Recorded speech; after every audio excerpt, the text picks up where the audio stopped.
la la, da la la, da la la, la la la, la la la. So, I would love to tell my superhero origin story. I'll start with what I'm doing now. I'm love engulfing. La la la la la. And I look at my hands, and I decided one day to say, with the intention to love and heal. And my affirmation goes like this.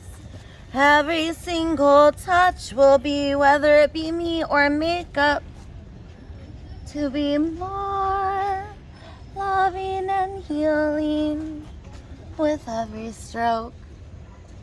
To be more loving and healing with every bite and swallow and every word that comes out. I'll be more and more life enriching. I want to be the one that relaxes nervous systems. And I chose to be a life enriching presence. And I remember it was at my favorite yoga studio, Radiant Hot Yoga in Newport Beach. I was standing outside the hot room, and that is where I looked at my hands and said everything I just told you. And that was when I was doing a lot of breath work. I was releasing dimethyltryptamine, same as the Buddha, and I believe that Jesus Christ did, and perhaps the Shiva, and the Krishna, and the Allah, and Muhammad, and so many gods and goddesses. And I could feel my goddess energy coming out of me. And my superhero origin story, I guess, the way I'm telling it, it's starting right at the point of my awakening. I was a dominatrix, beating guys up and they were paying me. I was getting their consent and they were loving it. And I was healing from the trauma that was done to me. And there was an intelligence inside of me that told me, don't be a sugar baby, don't sell anything of your skin crawls, punch and kick them, spit on them, rip their clothes off, sometimes go pee-pee. But usually they ask first. Everything else I got their consent, and usually they said yeah to everything. There'd be very little they didn't consent to. And I got paid a lot of money. And I learned my gorgeous flow strokes. It was at the point of 14 months sober that I decided that day when I looked at my hands, I wasn't gonna beat up those men. I was gonna love and heal them. So now I'm a tantrika. And I choose. Most guys who approach me, I'm like, go away. I got a sign that says no men 3 times. I learned to honor my capacity, my willingness, the feelings in my body, what my nervous system was telling me. I learned to caress myself. I watched the animals around me. I watched how they caressed themselves all day. Otherwise, others were caressing them for them. And I realized that we're all the same spirits, and my 5 practices were born, and I live by them, but it was in flow strokes where they started. So I went from being dominatrix to healer, and it was not sexual with these guys.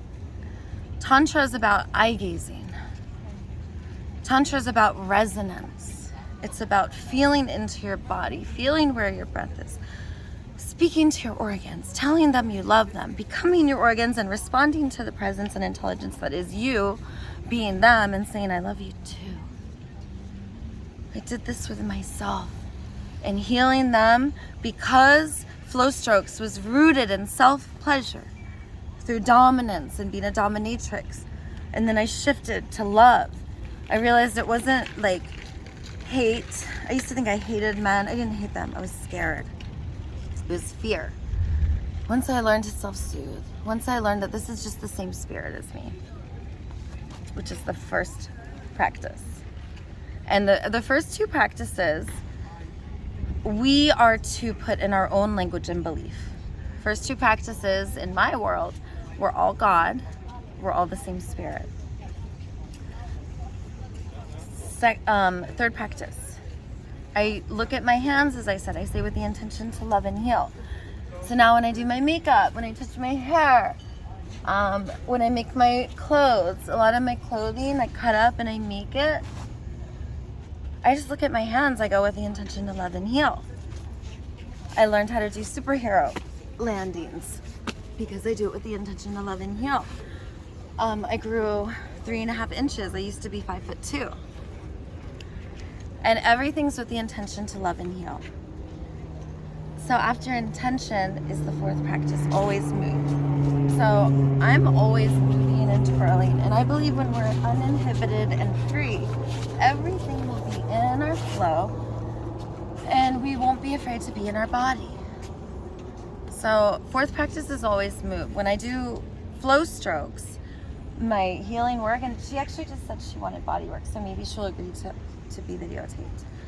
I dance on bodies, and it's intense because I stand on people. I learned how to do this by stomping on guys and telling them they're gonna get bruised, and them being willing participants in my healing. BDSM, by the way, is rooted in consent and communication and healing. And I'm a communication coach. I've told you I have 3 teachers who I'm very diligent. I have a class tonight at 4. Yvette Erasmus, I go to her class also Wednesday morning at 8 to 9:30. It's free, Conversations of the Heart. Communication, we're casting spells in our reality by reprogramming our unconscious mind, and what we say to each other or ourselves is a program. It's an affirmation. One of the goddesses, I'm not going to name who, but because I don't have their permission, but like a example of a reframe is, she said to me she was going to roll some marijuana in like paper, and we're like, oh, that's not very loving and healing. And she goes, yeah, I've done worse, or something like that. And I was like, a possible reframe could be, yes, but I am becoming gradually more loving and healing to myself. So, so much wisdom in being loving. And flow strokes, because it's rooted in self-pleasure, the fifth practice is always play. And the first 4 are to calibrate and get to the fifth practice. So when I'm playing, that means that as I move, I'm breathing and releasing, and energies are moving through me, and I'm alchemizing, and not just my energetic body, the energies in motion, not just those are healing, but my bones and muscles are healing too. And then we can speak to the amygdala and heal different parts of the brain that hold trauma. And through self-pleasure and healing me on top of another body, then it's not like massage. It is like self-soothing, pleasure, restoration, renewal, self-care. What's up? I saw you. Yeah, the ceremonial close-up. This is you? Mm-hmm. And then you always like this. I always love to dance along, and sometimes I do grab my back foot like that. I honor you. Finally, I saw you. I know. Famous person. No, I'm a wild human, and I want humans to not have human land. So, you want to know something? I went to Trader Joe's this morning, I did a speech. I went to Whole Foods this morning, I did a speech. And I was loving and hugging, going to the security guards the whole time they were bringing me out and spinning around. He's like, come on. I'm like, call my friends the cops. I don't consent to others getting food for me. I don't consent to my garden, which is for everyone, and When I say everyone, all organisms, bugs and birds, our food tastes better when we let bugs and birds and animals in. And I just want humans to grow up. Human, it is time we acknowledge what is going on. With a sparkle in our eye, we can say we're free. Children, come out and play. I got the elders right here with me. Elders, you know what I'm talking about. We've been talking about this for a while. And your wisdom's glorious. The children will be enriched from it. And we're meant to be free, and that's why I tell others to come and be free. Come and just make your own shelter. It's your right. Get your own food. I made 4 gardens. I'm still mourning, dude. I mourn my 3 kids that I don't get to see. And we're staying in a graveyard of baby plants. And we've got more babies sprouting here, veggies, and I gotta worry, like, are they gonna get those babies too? This is life. We don't get to choose what lives or dies. So no, I don't care about being internet famous. I don't have internet presence. You can't hire me. Sorry. I'm free. And I want to find symbiosis in a world that works for everyone. And we can make life more wonderful, and we can be free. We can dissolve borders. It's not a utopia. We honor our, our rage, our violence. We have to kill. We're food too. We prevent ourselves from being food by going in coffins. Why can't we give life to Earth? We're food. Why can't we feed Earth? Our excrement is food. The soil is meant to be, look at how beautiful and healthy, there's a lot of sand here now. But look how beautiful and healthy this is. Look at that. Thank you. We did that. That's dark colored soil, that's healthy. We're meant to dig and give life back. And I don't want to live in this world, so I come out here, I build my temple. Right now it's, messy because I'm mourning my garden, dude. It's messed up. But I gotta be true to myself. And it's taken 2.5 years of being completely myself in one place.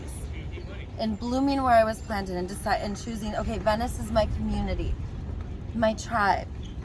And I get to know everyone, all of the police, the firemen, the sanitation guys.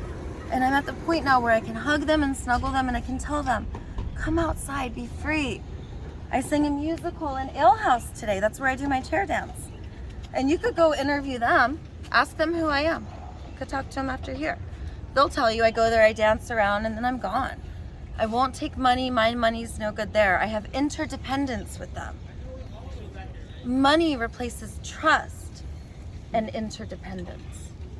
It also replaces love and deep, authentic connections, because we're vulnerable when we give to each other and when we receive, and it allows a sparkle and a twinkle and an energy that is given that gets canceled with an exchange. And that's what market economy does. So this is my tribe.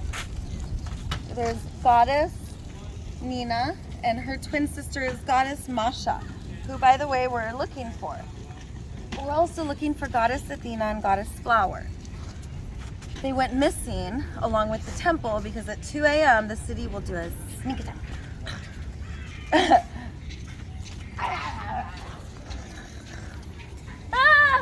A sneak attack! Don't worry, it's not a real one. But if it was, you would have to move all of your stuff. And that night they only gave OG 6 minutes. So OG had 6 minutes, and Goddess Masha was there. And I don't know if Goddess Flower or Goddess Athena was there, but they haven't been seen since that night, and half the temple's missing now. So, this is just it's how it is out here. And people want to know if I sleep outside. Yeah, when I want. When I have beautiful, glorious, gorgeous, clean, crisp sheets, yes. If I want to have a bath, I'll go have a bath at one of my king's places. Why? Because I don't have partnerships that are attached. They are non-attached because true love doesn't control. And I trust in the flow of the universe to meet my needs on my way. I don't have to control. I don't have to exchange. I don't have to coerce. I don't really even have to schedule. It's through flow. And I have an abundance of ways to meet my needs because the partnerships that I get now, I don't ever have falling outs, ever. In the goddess temple, and this is the goddess temple, this is interlocking wood flooring right here, and these just come right up. So I had a roll of wood. It was amazing. It was like 1.5 feet wide by 10 feet. So it was easy. If you get a few of those, they just roll out. The city threw it away. Then this is an easy up. This collapses up and down pretty easily. This is a bamboo rug. So it's real wood, which is nice. The doggies are digging a hole because we're planting more basil and an orchid, which are right there. So this is where the garden was, as you know. The goddess temple, OG, who's also one of the tribe members, he's starting a business, or he's doing a whole thing for us. Goddess pop-up. So people who are inspired by this, we can help them do their own goddess pop-up where you garden and try to work with the city. Like, why can't we plant food? Dude, our food doesn't have any nutrients. It's grown in dirt. When it's grown in living soil, it's way more life enriching and delicious, and we feel better. We get depressed when our food is not healthy. And it breaks my heart because a lot of humans don't know, and we're programmed and actually not given that many options that are healthy or in symbiosis with Earth. So if we could be more conscious and creative, find more flow, creativity, and playfulness, then we will be a more life-enriching presence. Is that your closet over there? Okay, so these two carts, so right here are my clothes, and that's a bag of laundry. Right there, that's a hot water heater, so it boils about 2 liters of water within like 30 seconds. I have another container like that. Sometimes goddesses need a bath, so I can go in and get a bath anywhere. I usually sleep indoors with my kings. Tonight I'm gonna sleep outside because I have 2 new goddesses, so it's just fun, and I have really nice clean sheets that are brand new. So but usually I sleep with my kings. Like, I haven't slept outside in a couple weeks since that night when they threw away the temple. And then we pack everything up, and these 2 carts roll. This is a massage table, and everything fits on there and goes really quickly. Do you do treatments on the table? I do, yeah. Goddesses, does one of you want to receive? Goddess, do you want to receive a healing? No. Dawn, do you want to receive a healing? Well, why don't I dance on you? Okay, great. Okay, it's going to be on the soil. I'm going to put stuff down.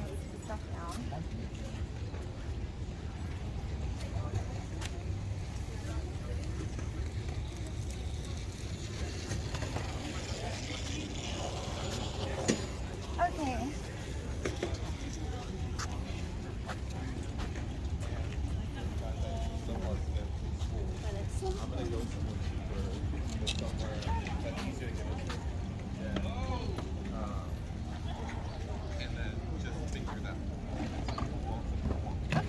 So nothing in the pockets. If you want, you can put your stuff here and fold the blanket over. Down. Uh-huh.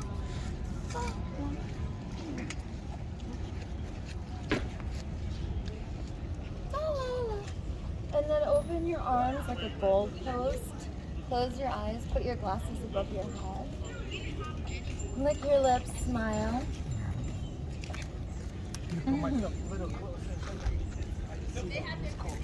That's right, and yes.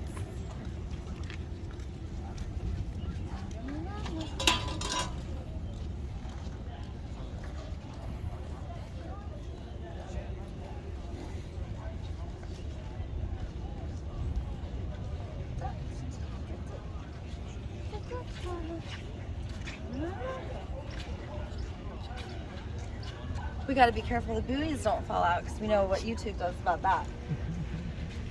By the way, free the boobies. Deep breath.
Love and release. You are lovable, no matter what developmental stage of learning and growth, of course. No matter what you're lovable. How's the treatment feel? It was good. I needed that back rub. Oh, she walked on it. And I wish I had some cash to give you. I don't touch. Okay, great. You bring it up. I don't want money. I don't want money. You want to know what I want? I want humans to acknowledge our role as caretakers. True. Okay? Everybody. Go plant. Yeah, no, Something that I can eat. Or top shelf marijuana. Right? And on really cloudy days, go bring a little light for it. Help it out a little bit so it could be super top shelf ganja. This is a very beautiful place. We can make it happen. Yes, we can, and it's going to be wonderful. Just wait and see, we won't have sugar anymore.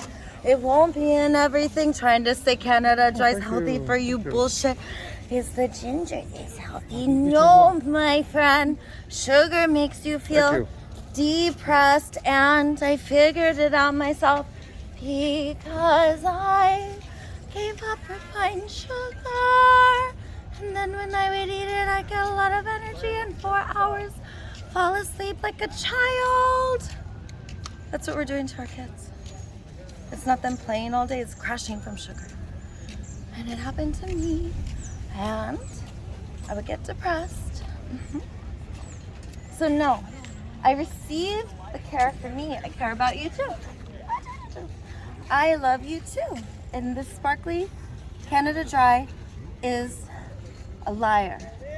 But he means well. He wants to be delicious and release dopamine in your brain. That's because we're not feeling our emotions. So we need sugar to help us numb out. So anyway, cheese. A doodle do. Did you hear what I said, Ben? Yes. Tell me what you heard me say.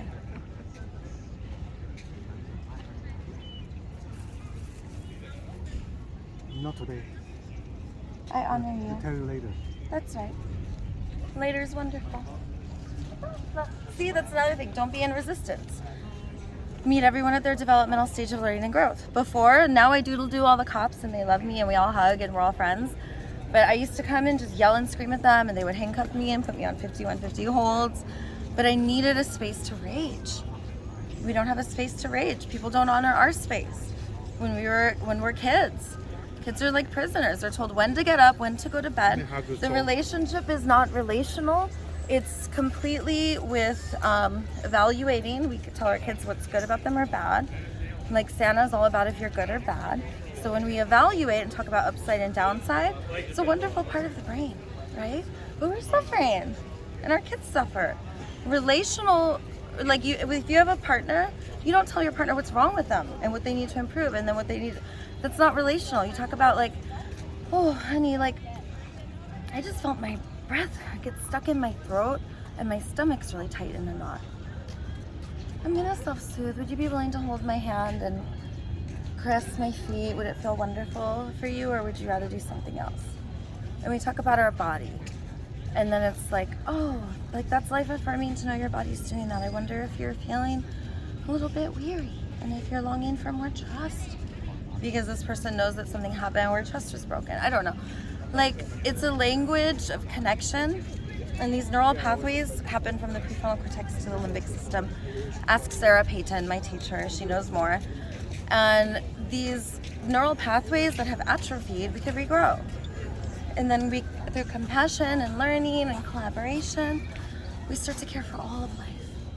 We see that when plants and animals are free and bugs get to go, like, why do we not want to share our food? Really? We gotta poison everything? Mice used to be our best friends. Just like dogs, we used to snuggle mice, and all of a sudden we labeled them because of the plague.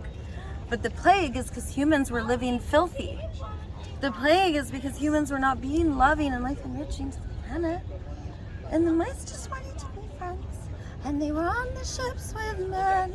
And the ship would show up and everyone be dead. And everyone said, fuck those mice, let's kill them too.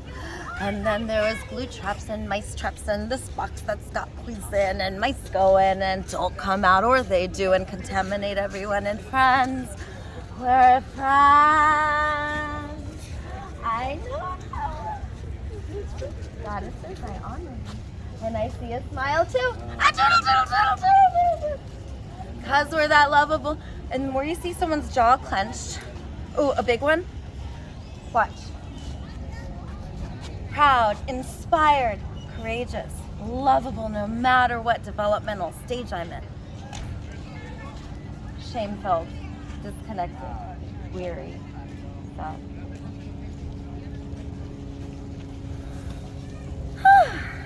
Wait, I forgot to do something. Yeah, you do this like that. And you go like this. So when we're babies, we're born like this with our tongue curled. And in Chinese medicine and Tai Chi, this is called the Mu-Chi breath. Notice how my belly immediately like sucks in and everything's just deeper. When you take the Mu-Chi breath, yay! Okay. This is a message for you, new. I was just visualizing a Romania being more enriched by your presence, Dinu. Free defeat. Be your best.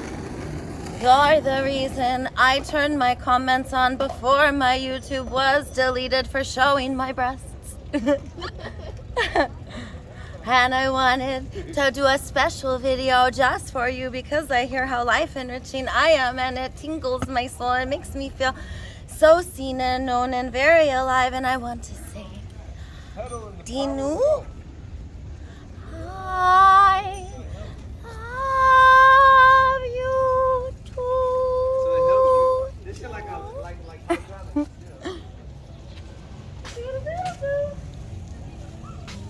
When we are walking or on our bike, we could immediately correct our posture by doing the Mu-Chi breath. We squeeze the genitals and the anus tight. Pull energy through the lower abdomen. And if you watch, I'm spreading my toes wide. There's a natural sway in my midsection. There's a bounce where my knees don't absorb shock because there's bunch of areas that go that I affirm are lubricated with synovial fluid and life enriching elements, also plenty of space. for there to be nourishing oxygen, prana, life force, chi to enter and move through. And that is the energies in motion. So also as I walk, I want to listen to my internal voice. Is it being loving? When everything's quiet in my mind, I programmed it so every once in a while it goes, I love you. I love you. And I am a traumatized person having a healthy, nourishing reaction to stimulus that is traumatizing. So my response is that of a mother who is hypermobilized because her seeking circuit is on. My seeking circuit to see my children, to get to have them with me and have them be free, to choose who they get to see, to not withhold them from anyone else. It's not about getting my kids back. What? I don't own anyone. And like, that's why I have such an abundance, because my heart is limitless and boundless. And I love my family members.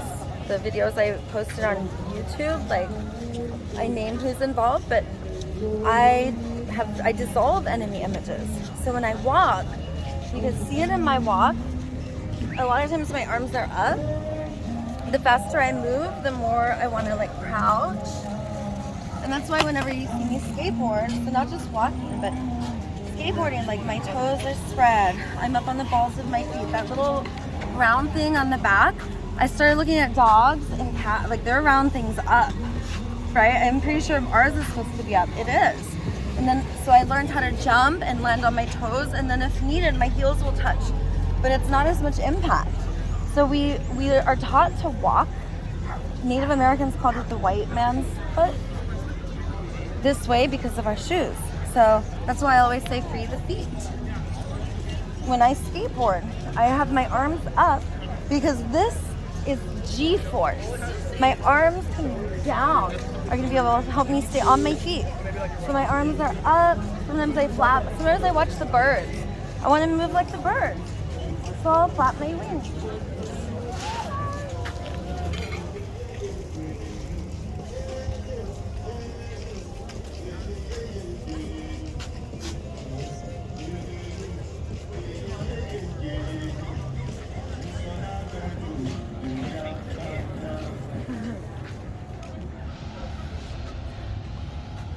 I was a baby in Connecticut.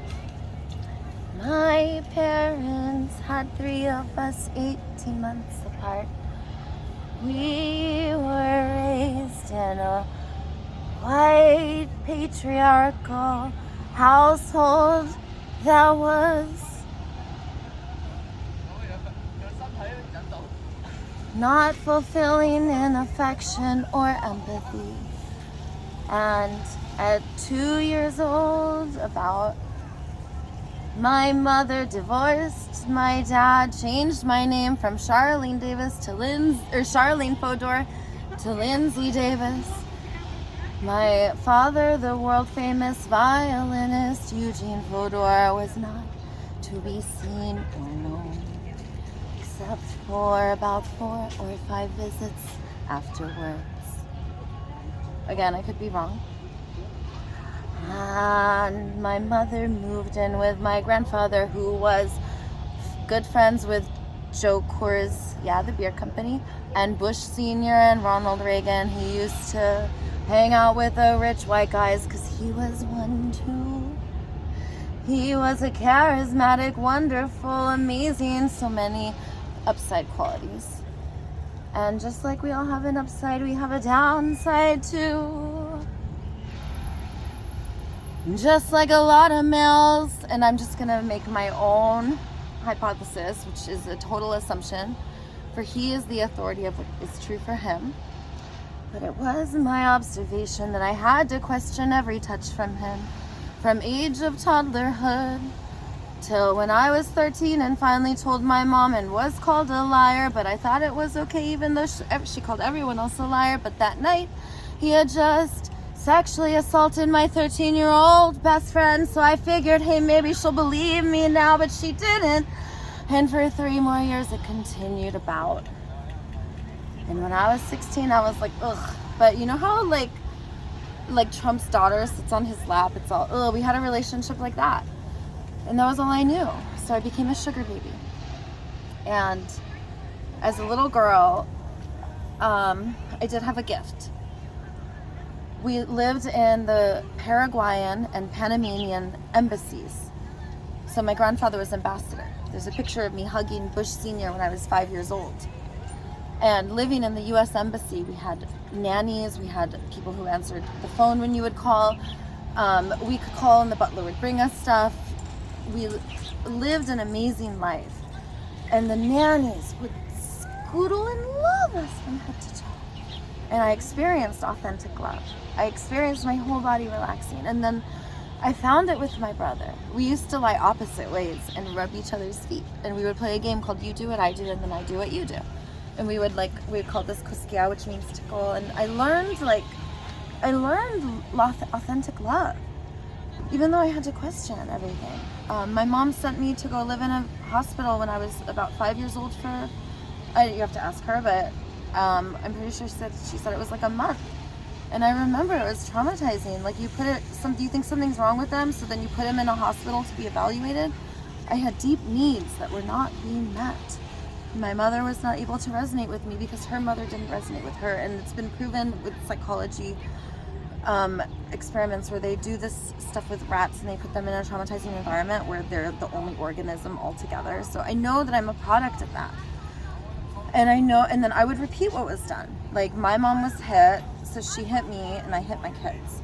I want to talk about it because I don't want to hit. Organisms have predatory aggression, and that is fulfilling. We like to repeat that. That's why criminals will repeat the same thing. But we don't want to repeat rage and anger. That is very, it triggers all kinds of stress hormones. We don't want it. So that must not have been that important because I lost my train of thought. So I'll just start talking about when I was a little girl. I went to 7 schools in 6 years. I was in the same middle school and the same high school. I never had friends. One time there was a surprise party, only one friend came. I think I would have probably been diagnosed autistic, but I don't believe in diagnosis or labels. I believe in organisms responding to the stimulus in their environment. And we use different strategies. We either swing self-righteous, which is where I swung, which is why I became very dominant. And I would get sugar daddies. They would do whatever I wanted. I was with a Nobel Prize winning doctor who was famous in Asia and Australia. And he took me and my kids all over the world. And I was very dominant. I would find these really submissive guys who would do whatever I want. So, I was so insecure because just my emotions weren't okay. I remember I came home from high school one day. I told my mom I got raped at a party, and she told me I was lying. We deny, okay, so this is what I believe, and this is what my teacher Yvette Erasmus says, and I believe it too. When we haven't been able to feel our own emotions, I watch it all the time. I'll see a mom and the little girl's like, ah, and the mom's like, no, be quiet, we're in public. And it's just oh. So here's the mom responding to the stimulus in the environment, which is extremely stressful because the nuclear family is made up and we actually need a tribe of interdependent organisms around us that are not just of the same species, where we meet needs together and live in beauty with the sound of moving bodies of water so our nervous system can relax because we know we can jump into them. We know that there's an abundance of food. We know that we can make our own shelter, that there's always somewhere to go for any of our needs, whether it be love, connection, play, creativity, adventure, touch, sexual expression, any kind of need that we need met, to know that it will be met. So we're always responding to just not having that abundance that's meant to be everywhere. And white people are traumatized the worst. That's why their faces are like this and their butt is disappeared and their shoulders are down because they're so full of shame. And brown colored people, they don't have as much trauma. I don't claim to have any wisdom. It's just it exists in my world. Brown people, it's only a few hundred years when white people who were enslaving and doing this to all of life not just humans, but we do it to plants. So however we treat our food and our body, we're going to treat each other. If we treat our food like a prisoner, we're going to treat each other like a prisoner. And it's hypermobilization. So it's a mind that we want to shift into resonance, where this hypermobilized mind is held by this other mind, and the right hemisphere, love engulfs the left hemisphere. So white people just have a hyper activated amygdala, and that's how it was in my family. So like in my family, if you did something wrong, a big hand would swing and you would just see a spark. And by the time I was 18 years old, I didn't have any affection. The only affectionate person was my grandfather and my brother, my sister and my mom. And I didn't have the connection that I was longing for. I was always longing for more touch. I was always longing for a deeper connection with them. And I always felt more like evaluated by them. So I believe that then I would do it in return. And I would always try to do it more. And my rage, and I mean, gosh, like, I'm very destructive, and I cause a lot of harm and pain and trauma, and it's the cycle that we're in. So the new way is to, when we get hyped up, like, feel our emotions, and to ask questions like, when we start to feel shame, like, why do we feel shame? And if it's because we're naked, like, well, why do we feel shame about being naked? Like, why do we have these lies? Like, let's actually talk about some of the lies that are said. Like, it's not okay to masturbate, which was told to me. So I thought I was bad for masturbating. But when you're a child who gets sexually molested and lives in a home that's like a white patriarchal home where no one really touches, you're like hypersexualized, and that like I wanted to figure all this out.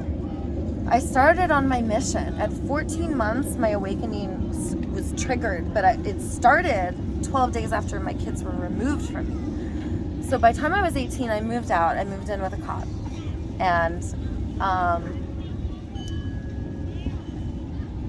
it was a recreation of the relationships that I had.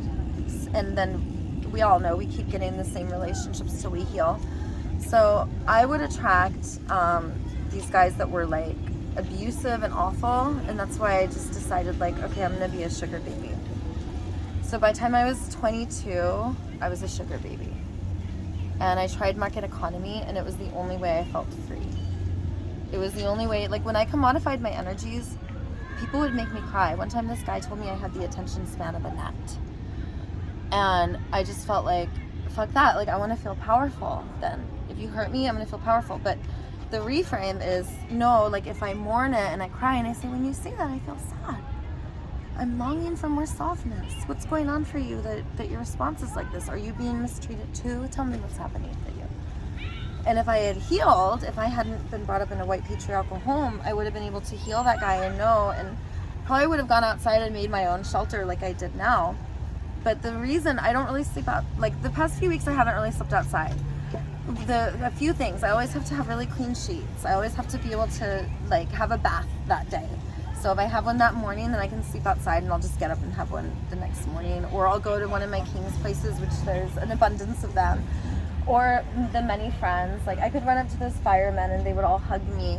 There's a lot of places where I can go to get my needs met. But I wanted to find symbiosis with my planet. So back to when I was 22 and being a sugar baby, like, I experimented a little.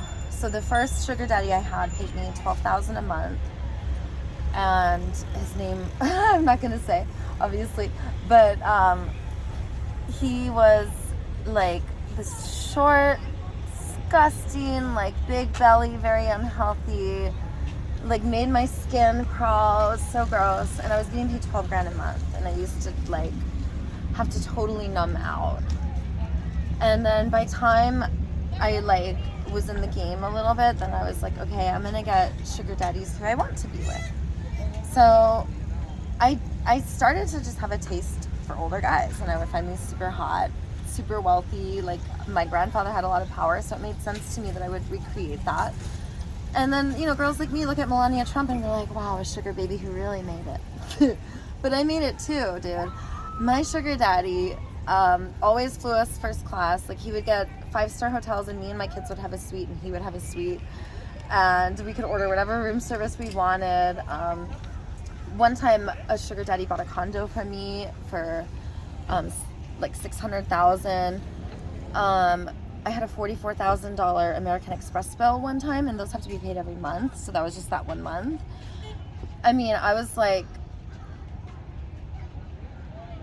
I ended up having 3 kids with guys I chose. The first one was, and the way I used to look at men, like, I used to think I hated them, but I don't hate them. I used to be afraid of them.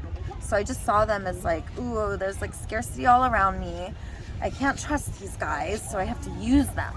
So I would like trick them into having babies with me. And my first son's dad ended up being in sugar baby world. It doesn't exist in my world today, but you know, I still love that part of myself, and I love myself at all stages of learning and growth. I don't feel shame, which is why I'm able to share my superhero origin story. And by the way, neuroscientists say, and I believe this, that what our past is, I call it my superhero origin story, because you ask me again, it will change. Our stories always change. This is science. And also they say like a lot of times it's we change, it's like we just lie. But it's just because we're changing.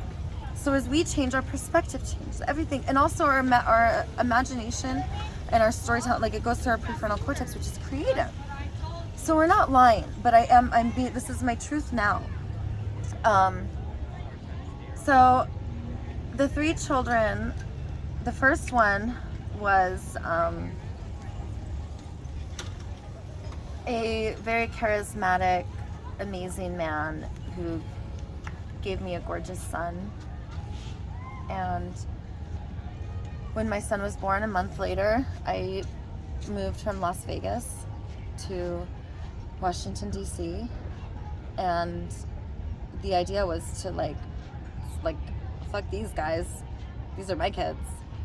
Not that I thought I could own my kids. I always wanted my kids to be free, but like, go away, guys, because I know you don't want them to be free. So I left. He, as I said, he ended up like not having money. I thought he did, but then this whole thing happened. He didn't have money, and so I just told him, you don't have to pay me child support. Just let me take our son. And I mean, not that I didn't like threaten him and blackmail him and demand money and all the stuff that people who are traumatized do, but for the most part, he didn't have to pay me. The second one was a good one in sugar baby world. He was paying me $13,800 a month. Yes, almost $14,000 a month. And my third one, my daughter, I decided, so that one, that was done in New York. When my baby was like a month old, I realized like, ooh, this guy's like really controlling. Like, let me go to California. Because again, like I wanted to be free. I wanted my kids to be free. And this guy was not, like he wanted the whole like private school thing. Fuck that. I wanted my kids to travel the world. My boys have been to over 40 countries. And my daughter, you know, when I was pregnant, I traveled all over with her. So I moved from New York to LA. And then I decided this time I landed somewhere I don't want to leave. So my third one, I just wanted another one, and I didn't want the guy. So I had him sign a document stating that he was a donor. And he had to pay me $250,000 because I was a good sugar baby. And money was always the most important thing, and humans were objects to me to be used instead of subjectivities to be related to. And I wasn't ready for that kind of deep, authentic relating. So, yeah, why not use men, especially when you look like me? Ooh, we can talk about my plastic surgery next because everyone wants to know about that. That's a good one. Then comes a painful part of my story. And my daughter was still breastfeeding it too. And my boys were 8 and 10. The 10-year-old, very wise and responsible. I would leave the 3 of them in our brand new RV sometimes, and I would go out to meet my friends. And on that particular night, I left my kids in the RV to meet a guy from a sugar daddy dating website. He gave me $2,000 according to the police report. Don't know was in a blackout, and I was the one that called the cops. I did a Karen on him, but they ended up arresting me. Took my 3 kids and said goodbye now. And my sister was like, no, I'll take them. And they were like, no. They put my 2 boys and my daughter in a group home, but soon my daughter went away, the boys crying with their arms out. My daughter went to Riverside with a family that gave her a black eye. And a month later, she was in another home. Still hadn't seen her brothers, had 3 more months to go. And my bright boys, they were put in a home too. About 2 hours from my daughter. And I didn't see my kids for over a month.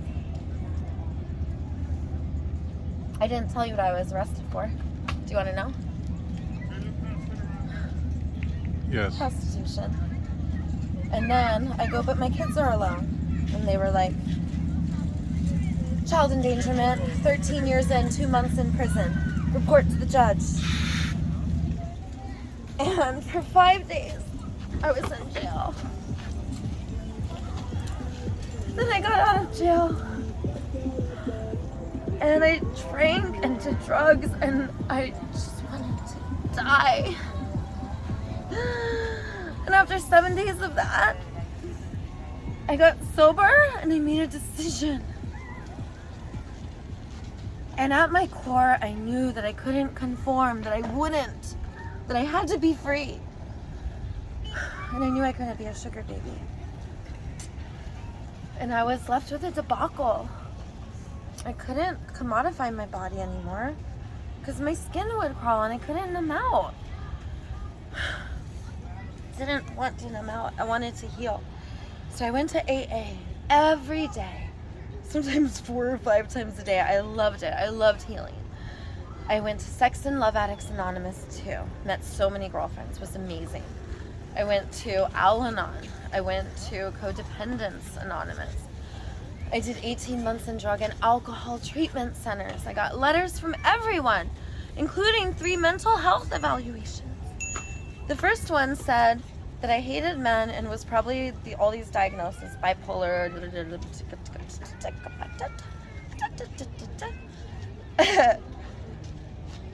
But we all know diagnoses don't tell what the person feels or needs. And what I felt was complete disconnection. I was mourning my living children. I felt isolated. I felt hypermobilized. I felt rage. I felt deep longing. I felt disconnection. And I had deep needs to feel seen and known. But I didn't say that in the report because I was in evaluation. And all about what she thought about me, which we all know is superfluous.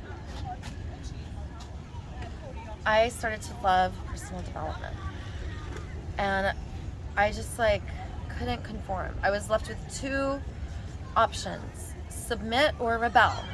And every month I was given a document that was huge. One time it was over 80 pages of what was wrong with me. I learned about the evaluating, thinking, strategizing mind that makes threats and demands and then has punishments and rewards. It uses coercion and a power over and force and control. And boy did they force. I did a year of parenting class that was forced. Then they told me I needed to do a special needs parenting class. Done. It took me months to find one. They're left it up to me. Tough luck. Finally I found one, did 4 months of that. They told me I was mentally ill. I got another mental health evaluation saying I was a genius. He had never seen such a transformation, that I was highly intelligent, articulate, and had done a tremendous amount of work on myself. And that was my truth. It resonated with me. He also said that in the test it came out that I was highly likely for me to commit crimes because there are questions about do you want criminals to get away? What? They're not criminals, those are friends. Those are calls to love. There's a reframe. We're using a mind that evaluates, thinks, and strategizes. And I could tell something was wrong. They terminated my rights. I didn't know there was a court date. I screamed and I lost my partner who was one of the loves of my life. And we were together for 2 years. We lived together kind of twice. You know, I live with all my kings, and he's got other queens, and we're non-attached. But I screamed at him so much that he was like, he could feel my pain. He couldn't take it. And I lost that relationship because they hid from me the date in May when I had the court date for the termination of my rights. Oh no, it was the adoption, the termination of my rights. Happened in January. And I appealed it. I filed 2 388s. Then, during COVID, this is before they terminated my rights, March 2020, they didn't let me see my kids anymore. And then, like, you see me, guess what? I already told you, I do musicals all day. This is not a performance. This is me. We're meant to play. We're meant to be creative. We're meant to be in flow. We're meant to be uninhibited. We're meant to be in our bodies. And I decided March of 2020 that I was gonna start just like on the phone call. They gave me these Zoom visits that were so painful. And I would just be like, no, I don't consent. I do not consent. Like, I couldn't even, it was like, with a 3-year-old, my daughter would hide in the closet. She didn't understand. She wanted to see me. My boys. My middle one got on the stand. He goes, Mommy's mentally ill. I don't want to live with her because this is what's told to him. There's no mental illness. I'm having a healthy reaction to trauma. Yeah, I scream and yell. Yeah, go ahead and stress any organism. Watch what they do. You see it on Caesar. What do they need? They need love. They need play. They need affection. They need trust. They need belonging. They need interdependence and partnership and to not be mistreated. And once we have healthy interdependence and we have new experiences, and there's not a traumatizing stimulus going on and on every day that we're living in, then we're able to heal and learn and grow. But we're living in a traumatizing world. I made a decision as I was going out and speaking. I used to go to Laura Mix Justice Center. There's a restraining order against me that just ended in November. So now I go. I go to DCFS courthouse, the Edmonton courthouse in LA. I go to the DCFS office in LA. They know me. They know me at the orphanage, the one, Orangewood. They know me at the juvenile hall right there in the Laura Mix Justice Center. They know me at the courthouse. They know me at CPS. I go to all these places. I go to all the police stations. I even sing at grocery stores. Now that my garden's getting ripped up, I don't consent.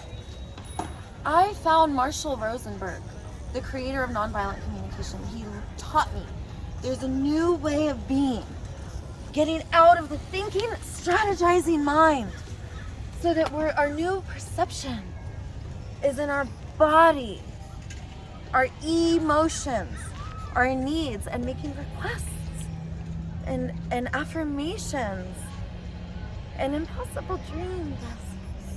And going back and learning how to do like hypnotherapy love spells. Like, oh, if I was with you then I would doodle doodle do and put a golden bubble of love around you and you were alone, but I'm with you there now. Because that moment exists now. And this is the time to learn and grow and heal. It's the time because and this is what I decided to learn. I set out. And I'm literally like Jesus and Buddha and Allah is all just inside of us, and we're meant to find that part of us and express it. We're meant to embody the change in the world we want to see. And I have 2 intentions: to awaken and unite. That's why I say superheroes unite, because we're superheroes, so awaken and unite. But now it's united superheroes. We are meant to be caretakers. We're meant to feel our feelings and move them.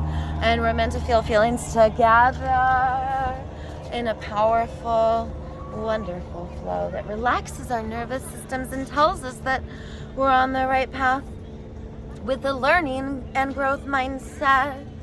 And we'll see love is where it's at, and fear is the need to control, the need to program, the need to force. That mind is not as energizing as the mind we had before when we were a baby with our eyes big. When we were born, the first 6 months, our tongues were curled. Our belly was deep. We were in delta and gamma brainwave. We can be a baby. Babies come in with wisdom. Trees are plants too. No longer will I say person. I now say organism. I'm not human. I don't consent to the human. I want new human, new earth. Until then, I'm a squirrel. So I need food and clean water. And squirrels are cute and they love to play.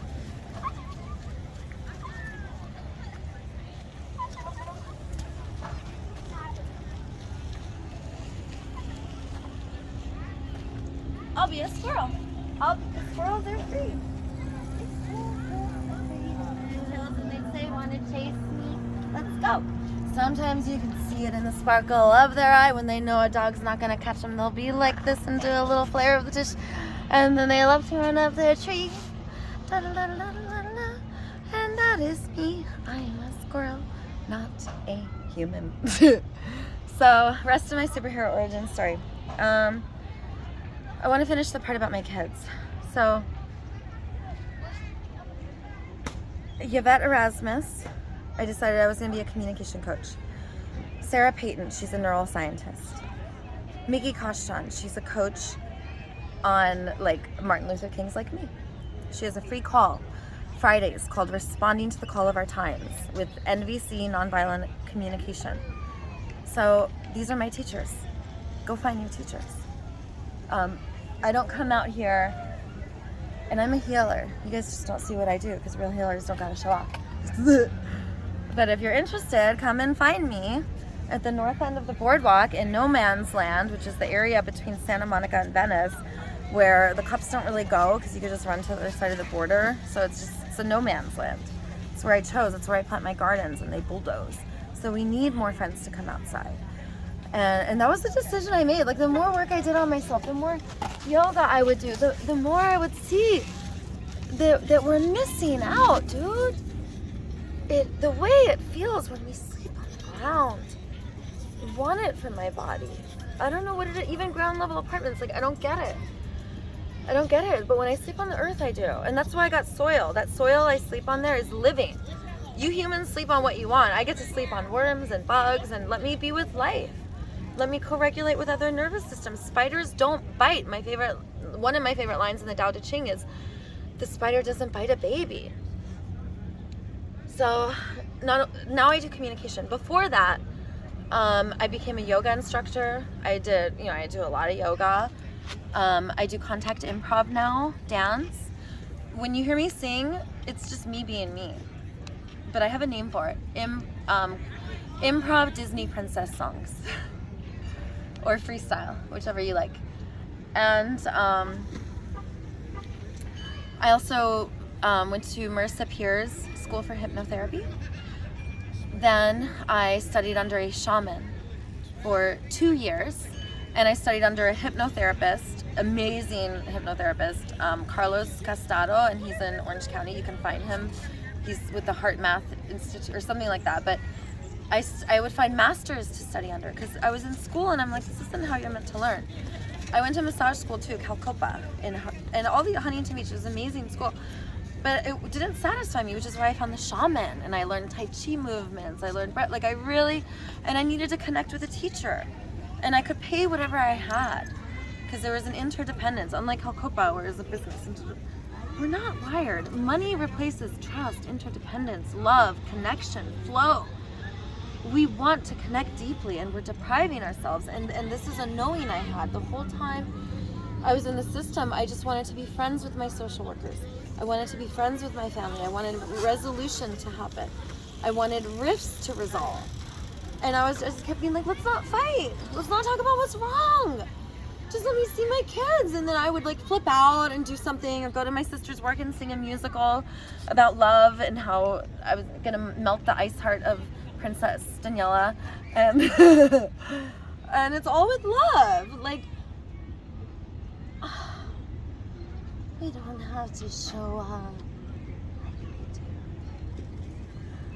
We don't have to tighten our sphincter and grind our teeth. We are not happy when we aren't meeting needs, but when we are life enriching, when we ask the question, how do I make life more wonderful, it'll happen. And if we join everyone where they're at, they can be honest. And we can be together as we evolve and reframe sabotaging programs. And with modern day psychology and communication, we can know that it is not the ending place for the human, that we're always changing. And in having rigid programs, we are killing slowly and painfully. And I know, because I've been screaming and yelling, going in the police stations. One time I went in Santa Monica police station, there's hundreds of hours yelling at them, topless. One time I went in with my shirt off in Santa Monica and I had a string bikini on, and they threw me in a cell and said I can't have the string bikini on. So then I was naked in the cell, and then there was a wall that was 4 feet tall. So I climbed up on there because I was pissed off that I was naked. So I flashed my vagina for everyone. And then they were like, put her in the hole because we are going to sexualize her and desecrate her and not honor her and not see her as the lovable doodle-doo little squirrely, wonderful, life-enriching presence she is, who's having a reaction to the traumatizing world we live in. I get arrested regularly. I do whatever I want. And I'm more and more loving and life-enriching. And I'm gonna be doing a lot of stuff. Okay, I go to the Venice High School, and the high school teachers come here. They're like, "What's that?" Venice High School kids know who I am, because I'm like, "Kids, it's up to you. Save us. Come on, walk out." And all the teachers are like, "What the? Like, this is awesome." And they know. And the vice principal comes out, and after a while, like, they used to call the cops on me, but it's been a year. Now I go. Everyone gets excited. I go there and garden on the weekends. That's another thing. We do gardening at Venice High School. All of the planters in Venice. And we don't even work with anyone. We just go do it. We're like the magical fairies that do love everywhere. But I want to start like posting my events, because a lot of the, like, you catch me doing my stuff, I do it all day. I decided that I was just going to be me, and I don't have to create a page. I don't have to sell myself. Like, I'm just going to go by and everyone can Google these. This is important. It takes 3 to 5 years to wire a new communication with the language of our body sensations. Numero uno. Our emotions, energy and motion. Our feelings, Google them. Get a vocabulary, hundreds of delicious words. Our feelings, numero dos. And even more exciting to read is a list of our universal needs. And we will become more connected to all of Earth. We'll start to hug trees even more, because we'll see that we all have the same needs.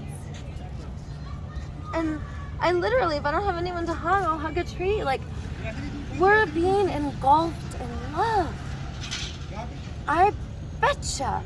If we start thinking about stuff like, what if I sit next to a hippopotamus and do my teeth like he does eat? Maybe some of those birds are gonna come clean my teeth too, right? Instead of putting our energies into how can we control and force and extract from nature, how do we give life back? You wanna know another golden jewel? You make a poopy, it's a magical gift because you dig a hole, bury it. The soil here is really dead. So that's why we have to start giving dead bodies and poop and pee back. But if we eat raw food and wild food, then you could go back next year. How cool is it to see what you ate growing where you literally, you planted it because you pooped and you buried it? You're planting. We're literally, humans were literally created by planet Earth. It's a super organism that has the everything green is lungs, heart chakra, lungs, everything green, everything blue, all the water is the culture medium. For us it's blood, for Earth it's water. Earth is just like us. And when we start to realize we all have the same body sensations, feelings, needs, we see that plants have feelings. Earth has feelings, and we're made to like go around and enrich the soil of Earth. We're like the skin mites, and there's no special one. Like, what humans want to be the special ones. That's why I don't have anything online. I don't have to be the special one. There's nowhere to donate to me. Why? Because I don't want money. I want love, trust, interdependence. I want everything to be free. And you have any questions for me? Or? Did you want to talk about, you were going to talk about your fashion and your... Yeah, if you want to film me doing something with this and this, I could show you how I do it. It's called Goddess Draping. And these two guys, so I had these two guys that were like oh, we're gonna write a book about you. They made a website, they made a YouTube channel, they were gonna do OnlyFans. They're like, ooh, this girl's a gold mine. But they wanted to represent me for everything. They loved my healing circles, they loved my communication training. They loved my flow strokes, which is my acrobatic yoga that I do on bodies, the 5 practices we talked about. They loved everything. They loved my goddess draping. Goddess draping was like, I would have women come over and do goddess draping, and I would just sing and be like, with the intention to love and heal, like a princess movie. And they loved it, but they wouldn't let me be me. Like, I would take them to police stations, and the shout out to the West LA police station, they bought me a really sick longboard. Like, these police, after yelling and screaming at them, I started to realize they're love crusaders. They're healers. They show up on people's worst days. So now they're the Doobadoodles. And there's Officer Lipton, the Disney Prince of Venice, who's magical, and I sing musicals about him every day almost. Like, now they're like, I honor them. The women are goddesses. They show up on people's, when they're angry and violent, that's a goddess. And the men, I honor that. Why are they all so hunky too? Like, so my heart started to change. When I, the more I evolved and started to spend time yelling and screaming and letting myself rage, because when I was a little girl, I was taught not to rage and that my violence wasn't okay. But if every touch is gradually more loving and healing, like the guy with the skateboard when I was sword fighting, it's kind of like in a dream how you never get impact. Like, I just can't hit. I'm too lovable. You squeeze me and only love comes out, because that's what I put inside. And if it's not, then I clean it. You were going to talk about your surgery. Oh yeah, plastic surgery. Oh, that's a good one. Da da la la. Okay, humans. First, I want to love myself up, because I was programmed that I have to be beautiful. I was always told what was wrong with me, but then I would get told I looked like a Victoria's Secret model by my own parents. And, grades were just another way to shame me. So I just was, and also the whole, like, when girls get molested, they become, like, hypersexualized. There's all this psychology. So I just want to own who I am, because I'm so lovable, and I want, not everyone's going to love me. And the people I don't love, like, those end up being my best teachers. So, and if I can be a teacher, I'm honored. I love everyone. I know some people get sick and tired of hearing me. I don't go looking for you. You come right into my area most of the time, or sometimes, like, when I saw the cops, I was like, I had a bone. But I want everyone to, and also if I'm famous, everyone's gonna be chasing me around. Like, I don't want that. I want everyone to embody the change in the world they want to see. That's why I say superheroes. Like, I want to bow and honor, like, I don't want to be the special one. So when I started my plastic surgery, like, I was always comparing myself. And in the comparing mind, like, you want to be perfect. Like, I wanted a Disney princess nose, so I had 2 nose surgeries. The Nobel Prize winning doctor was a Nobel Prize winner for stem cell research. He was also a plastic surgeon. He gave me a butt implant, and he botched my butt, and then he redid my boobs and botched my boobs. It was awful, horrible experience. And it was like my whole juju changed after that. It was in February, right before I lost my kids in 2018. And it was like, for once, like, because I used to get body painted at the Playboy Mansion. I used to, like, always love my body, and then all of a sudden I was like, ugh. And so 2 boob jobs, 1 butt job, 1 nose job, right? I also didn't like my nose. Also, I had these awful permanent fillers. So everyone thinks I have lip injections. I don't. My brother used to call me a fat-lipped freak.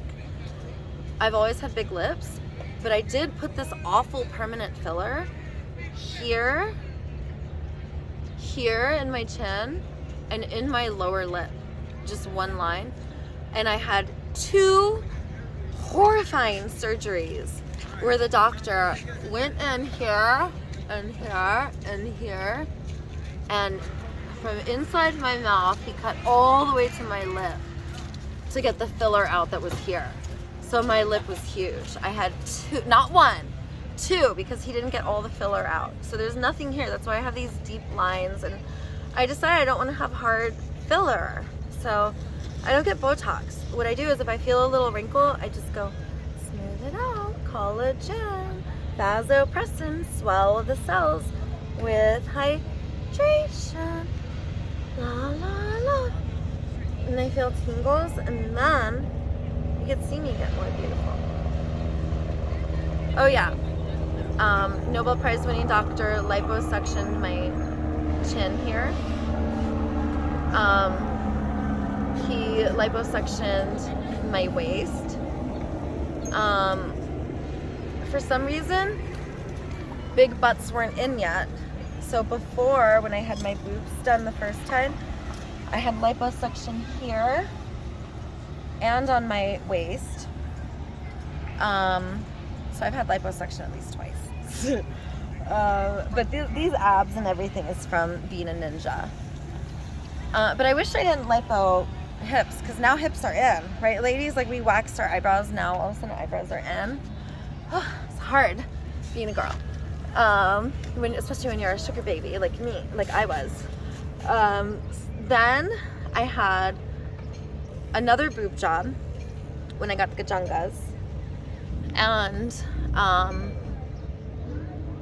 I had another butt implant, and I loved my boobs, but I hated my second butt implant, and then I had another nose job. So I had my butt implants taken out, and then I had a 6-month period with no butt. And all day I was doing self-love meditations, because at that point I had started my healing journey. Like, the botched stuff, like when I started my healing journey was when I just was like, okay, take these implants out. And I had gotten the filler out, and then I had no butt. Like, my butt went in. It was horrible. And I used to have like a really cute bubble butt. And so I went to amazing Dr. Stanton, Ryan Stanton, and I got my butt redone with him. And I have on reserve hip implants and butt implants, because I had 750 cc's in my butt. I have 680 cc's in my boobs. I've had 3 boob jobs, 4 butt jobs, 2 nose jobs, lipo here and here once, lipo here twice, permanent fillers here, here, here. I had a chin implant. I forgot to mention that one. That's kind of a big one, because it does make a really big difference. And are you done with that? The reason I have such profound, like, I still have a lot of scar tissue here. Now I just want to be loving and healing. Like, my butt indents, because these are 350 cc's. I had 750 cc's, so my butt like goes in a little. I just want, like, I'm not against plastic surgery, but I want to feel good in my body, and I want other girls, like, if you're like, oh my God, for me that's not loving, and I'm not being true to myself, like, of course not. Like, please honor yourself. If you're like, oh, like, my butt kind of does this one thing, and I wish, girl, why not? Why not be like a chunka chunka da, da, da, da, like. We live in such a world of shame, and I don't want us to feel shame. That's why I talk about everything. I want everyone to know, because I don't feel shame. I have a lot of downside. You guys can give your evaluations about me. Everything I read online, it's mostly all true. I am a scrappy mother doodle-doo. I'm going to say doodle-doo instead of the F word, because I don't like saying the F word. I'm a doodle-doo, and a scrappy one, and I make mistakes. But you know what? Give me access to my 3 children, and you'll see a new, like, people call me sunshine, and like, this is how I am all the time. I wake up, I'm a morning person. When it's bedtime, like, I hit the pillow, I'm out. It's not that I'm like grumpy, I'm like a little kid. I pass out. I play really hard all day. I love hard. I go up, I hug everyone. Like, don't, Santa Monica close-up guy, Miss Fabian, what's your wife's name? Laura, He doesn't even let me hug him. But I do. I hug. Well, sometimes you do, but you're always like, he honors you a lot. And the people, like, in my world, monogamy doesn't exist, but in other, I want everyone to have their own world. That's why it's superheroes. Batman and Superman are not from the same universe, but they're still friends. We can all be friends. I think that's it for my plastic surgery. Will you get more, or are you done, or? Well, I'm gonna do my tush because I'm still doing, I'm not, like, my body's still recovering from the other 4 surgeries, and it's still a little botched. And when you have a botched surgery, it usually takes more than 1 surgery. And I want to feel like I want to have my bubble butt back. So I could show you some of my Facebook pictures where, like, you don't just get painted at the Playboy Mansion unless you got a nice gush tush and a nice flared, proud breast chest.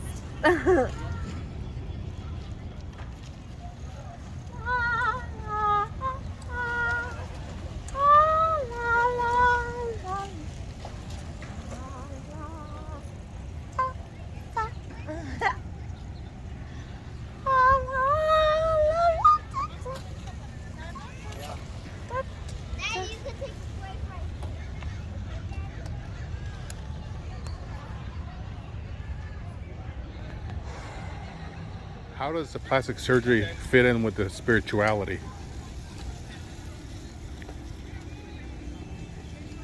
We're all vibrations. I go by Wa. Daisy's my superhero name. Wa means all energies and none. It stands for we are. So, we're not all meant to be the same. We're meant to all be different. And we get to be lovable no matter what. And some of us don't feel like we're in our body all the way, so we're just like, oh, let me do this, But I believe that, like, when we do it for reasons that feel good. Most women, when they get plastic surgery and stuff, their sex lives improve drastically. They're able to get a lot more partners, which is important. Like, guys want to be able to be providers. The male pigeon vomits in the female's mouth and does dances for her, and then she'll mate with him. The males want to be able to give gifts to the women, and the women want to look good. But if it's done for that reason, I believe it's toxic, because then we have gender roles, and gender roles place a rigidity on us where we do shame and evaluate and judge. And in a world for everyone, we'll be all vibrations, and we'll always evolve and grow and trust and be grounded in our own self-love. Be grounded in our own self-care and trust, and knowing that we hold ourselves and we hold others, that we know that we don't have to do anything to be lovable, that the grounding and energies that we bring are enough, that we're lovable no matter what. That's why I made it a healing experience. When I had no butt, I would just look in the mirror and be like, you are so lovable, you are so lovable. Like, I had no problems with body image. In fact, I was out here doing a lot of my stuff. I don't think, people probably did notice, but it's very subtle, the change, because I had to have new pockets made, so they couldn't put 750 cc's. That was what was the problem, is they had them too high up. So you could see girls who get implants too high up. It's like they are supposed to be down. And so 2 things. One, I had all my plastic surgery before the spiritual stuff, and I don't do Botox, which I used to. I don't do fillers, which I used to. I like to do infrared light therapy. I like to do vitamin C on my skin. I like to do apple cider vinegar baths with wonderful salts and essential oils and herbs and whatever.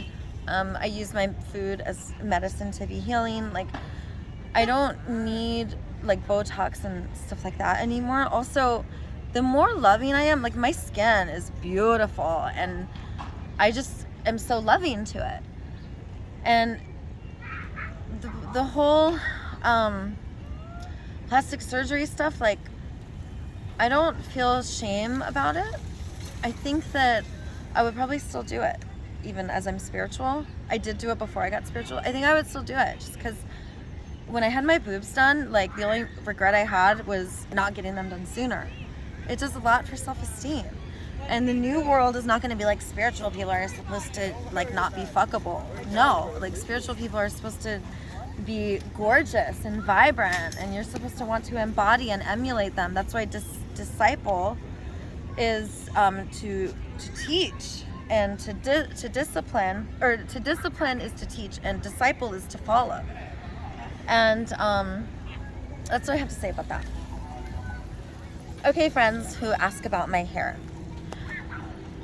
I love engulf my hair, and I look at my hands and I go with the intention of love and heal, and then I become my hair, and my hair is like, I love you, Jill. I never, ever put curling irons. If I put heat on my hair, it's a low degree of heat, and I rarely blow dry my hair. I'm always just communicating with my hair. So instead of curling it, and the way it always looks gorgeous, like sometimes when you videotape me, and I'm just waking up outside. Sometimes I'm outside waking up, sometimes it doesn't matter. Like my hair always looks good because I braid it. And then once it's braided, I do this spirally curl thing because I decided like hair ties are not loving enough. This is very loving. And then I ask my hair, do you want to be a beautiful princess, Chris? And that's basically what I farm, is like just Disney princess nose, Disney princess hair, and then watch this. So then we kind of bring it down and we say, hello, gorgeous, beautiful, wonderful hair. Could you please be perfect? Okay. See? And then we did these, because sometimes we like to have them like a little smaller right there. Right there. Anyone can braid their hair and twirl it. We don't have to use curling irons, but if we ask our hair and communicate with our hair is all it takes. You don't have to do it the same way I do it. Ask your hair. Do you go to the salon? Oh no, these highlights are from the sun. My eyes also, like, everything changes when you're in the sun a lot. So like I don't shave my legs, and my hair is pretty much very light colored, and my hair turns golden in the sun. Do you cut your own hair? I do. It's rare that I cut it.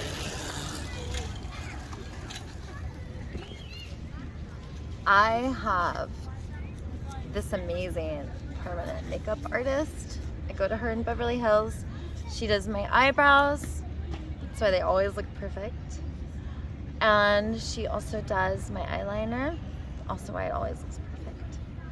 And I don't know if you could tell, but it's very dramatic. I like my eyeliner thick. You don't have to do it, it's permanent. Same with my lips.